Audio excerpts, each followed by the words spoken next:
ڈیموں کے لیے چندہ جمع کرنے کی مہم کے خلاف پاکستان مسلم لیگ میدان میں آ گئی۔ آج کی اہم خبر سے آگاہ کرتے چلے، ڈیموں کے لیے چندہ جمع کرنے کی مہم کے خلاف پاکستان مسلم لیگ میدان میں آ گئی۔ پارٹی رہنما خواجہ سعد رفیق نے وزیر اعظم عمران خان کی جانب سے نئے ڈیم کی تعمیر، ڈیم فنڈ کی اپیل پر شدید تنقید کی ہے۔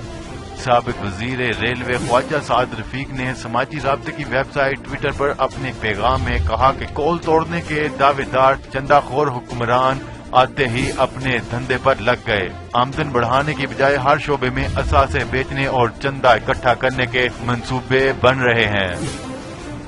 مسلم لیگ نون کے رہنما نے مطالبہ کیا کہ نئے ڈیم کی تعمیر کے بلند و بانگ دعوے کرنے والے خیبر پختونخوا میں 350 گوشت ڈیم کی نشاندہی کریں۔